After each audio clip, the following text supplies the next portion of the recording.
The Bible itself gives us that line: judge by the results, not the claims. And if we take that advice seriously, the picture of the God described in its pages is deeply troubling. Most people grow up hearing that the God of the Bible is loving, merciful, and just, the ultimate source of morality.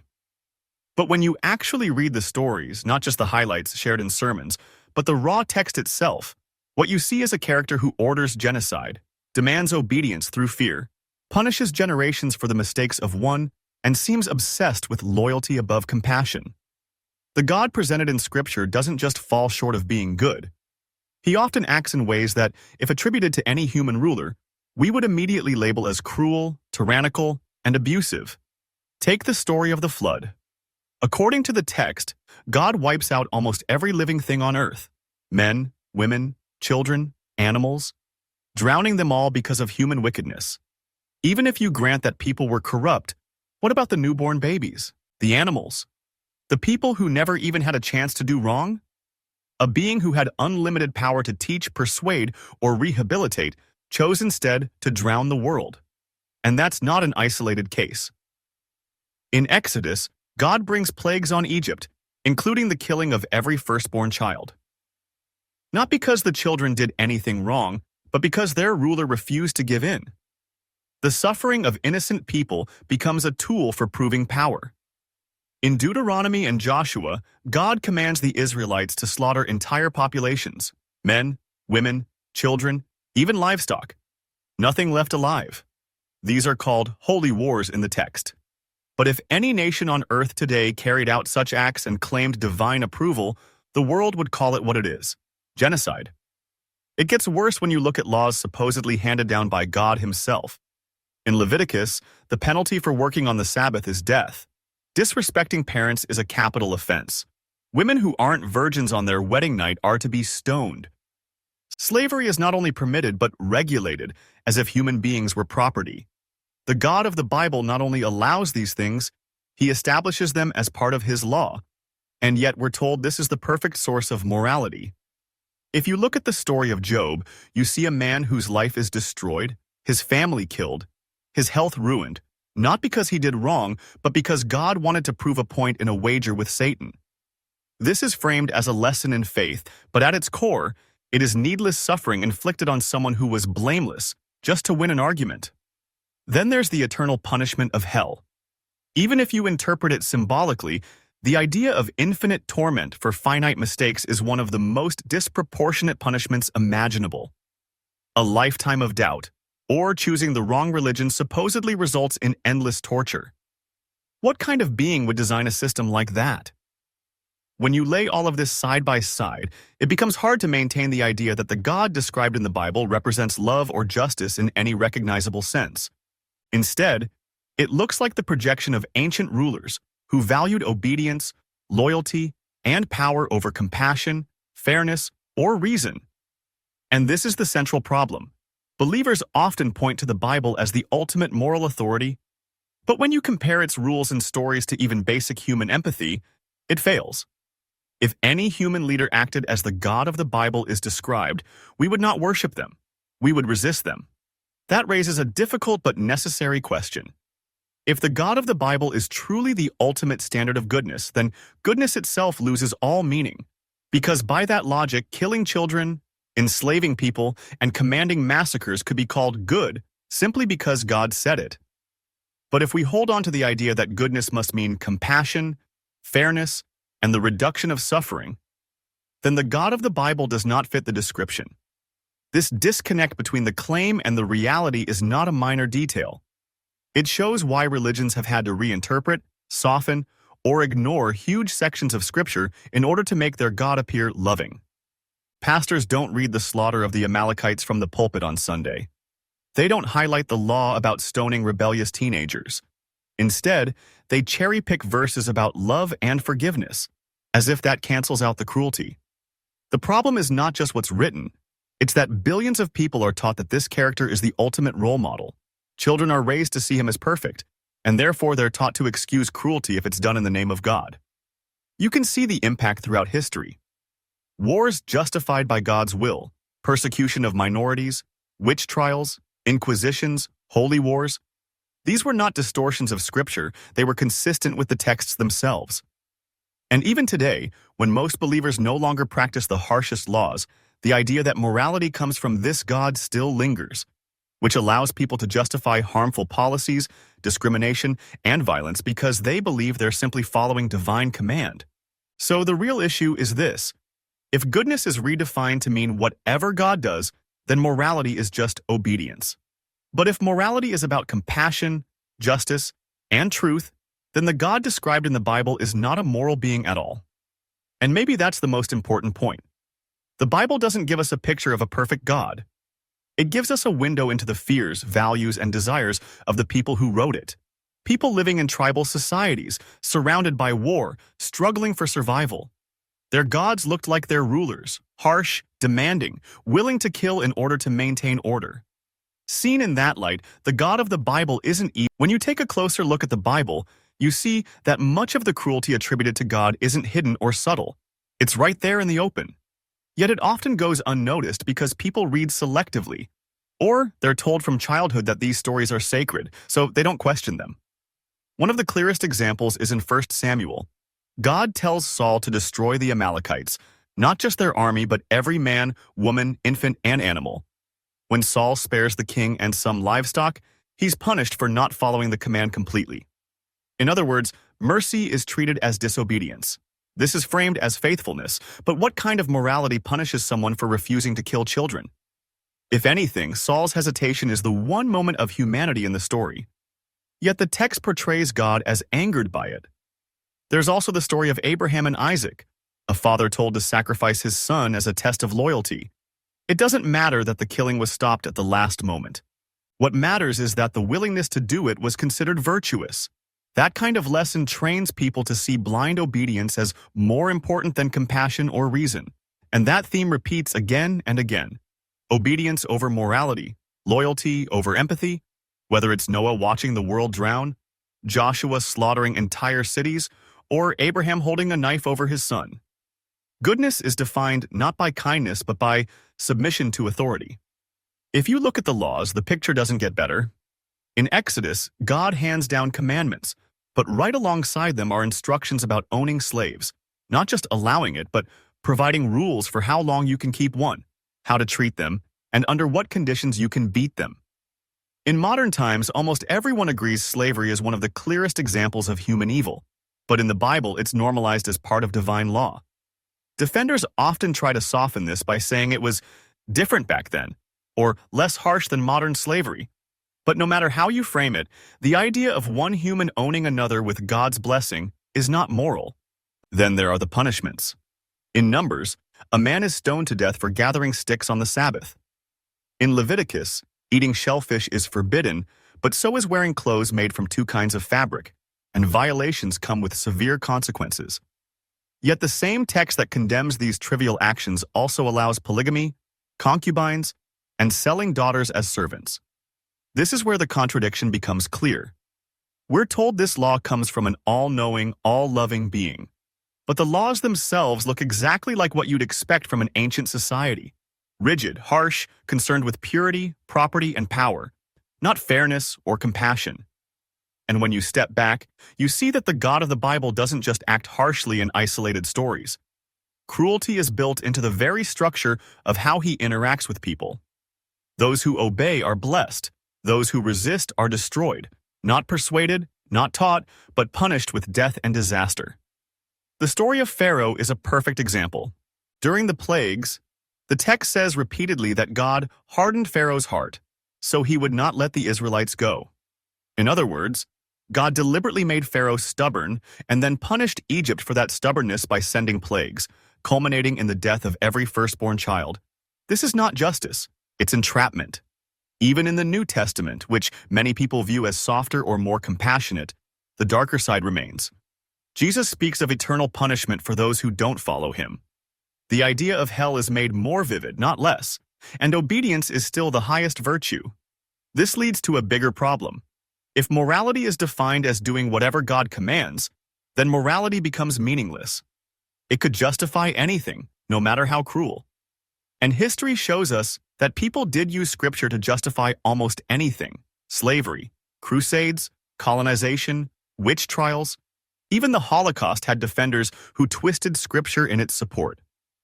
The problem isn't just that the God of the Bible is portrayed as cruel, it's that believing this character is the ultimate authority allows cruelty to be excused in his name. When someone today commits violence, we can judge it by human standards of morality. But when violence is framed as commanded by God, it becomes untouchable. It can't be questioned without questioning God himself. And that's why this idea is dangerous. You can see it in how children are raised. They're taught stories of massacres, floods, and plagues as if they're lessons in goodness. They grow up internalizing the idea that loyalty to God is worth more than compassion for people. Even if most never act on it violently, the mindset shapes how they see morality. And that mindset still influences our world. Laws shaped by ancient texts, social attitudes justified by scripture, wars fought with both sides claiming divine approval. It all traces back to the same root. A character presented as the highest good, yet acting in ways that look anything but good. What makes this especially striking is that the Bible doesn't even try to hide it. These stories are written proudly, as if cruelty itself was proof of God's power. And in a way, that's exactly what it was. Power through fear, obedience through terror, control through the threat. When people defend the God of the Bible, they often say things like, God's ways are higher than our ways, or we can't understand divine justice. But if justice becomes something we can't recognize as fair, then what's the point of calling it justice at all?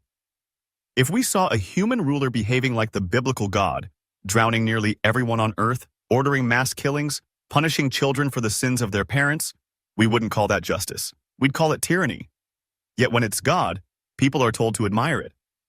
This kind of thinking doesn't just affect individuals. It shapes entire cultures. It teaches that questioning authority is dangerous, that morality isn't about empathy or reason, but about obedience. And once that foundation is set, it can be used to justify almost anything. Take the idea of original sin, the story that every human is guilty from birth because of something their ancestors did. What does that really teach? It tells people they are broken from the start, that they deserve punishment even before they've acted, and that only obedience to God can save them. This is a powerful tool of control, because if people believe they are guilty by nature, they'll accept almost any demand if it promises forgiveness. Now add the concept of hell, eternal punishment for not obeying or believing. This isn't just about justice, it's about fear, because eternal suffering is the highest possible threat. And once you accept that it's real, every action in life is overshadowed by it. Fear like that can make people accept cruelty as normal. If you believe that eternal torment awaits those who disobey, then any earthly cruelty, war, executions, even genocide, can be framed as lesser compared to what's coming anyway. In this way, violence can be justified as an act of mercy. And history is full of examples. During the Crusades, believers were promised forgiveness of sins if they killed in God's name. In witch trials, torture was seen as saving souls. Colonizers justified conquest by claiming they were bringing God's truth to those who resisted. All of this goes back to the way the God of the Bible is written. A being who doesn't persuade with reason, but coerces with fear, who doesn't value compassion, but demands obedience, who punishes doubt more than cruelty. Psychologists who study authoritarianism have pointed out that this mirrors how authoritarian leaders operate. They create fear, they demand loyalty, they punish even small acts of disobedience harshly. Over time, people stop thinking for themselves and simply follow orders. And when a society grows up under a God who acts this way, it creates patterns that last for centuries. Respect for authority above reason, punishment over rehabilitation, loyalty to the group over compassion for outsiders. These aren't accidents. They're echoes of the way people were trained to see morality through religion. Even today, you can see traces of this. Politicians appealing to biblical values often frame morality as strict rules to be enforced, not principles to be reasoned through. The emphasis is on obedience and punishment, not empathy or fairness. And this is why the cruelty of the biblical God matters even now. Because even if fewer people believe literally, the framework is still alive. Look at debates about human rights, opposition to same-sex marriage, resistance to women's equality, rejection of scientific understanding of human origins. All of these are shaped not by compassion or reason, but by loyalty to a text where obedience is virtue and deviation is sin. The cruelty in the Bible isn't just about the past. It still influences laws, education, and culture today. And the reason it continues is because so many people are taught not to see it as cruelty at all, but as righteousness. What's fascinating is how differently people respond when they hear these stories stripped of their religious framing. If you tell someone about a man ordered to kill his child to prove his loyalty, or a ruler who drowns nearly everyone, or a law that allows slavery, most people will immediately recognize it as immoral. But when they hear it's from the Bible, their reaction changes. Suddenly it's sacred, untouchable, even admirable. This shows the power of conditioning. From childhood, people are trained to see the Bible as good by default. So when they read about cruelty, they reinterpret it until it looks like goodness. This is why many believers will say things like, well, it must have been for a higher purpose, or when you step back and look at the bigger picture, the God of the Bible isn't just a character in an old book. He's a template, a model for how power can be exercised through fear, obedience, and punishment. And when people worship that model, they end up replicating it in their own societies. You can see this in the way laws were once written. Blasphemy punishable by death, heresy by burning, non-believers by exile, not because those acts caused harm, but because they represented disobedience. The same priority we see in the biblical text. You can see it in the way wars were fought, framed not as struggles for resources or power, but as holy wars, battles of God's will. When people believe that killing is not only allowed but commanded by a divine authority, morality bends until cruelty becomes virtue.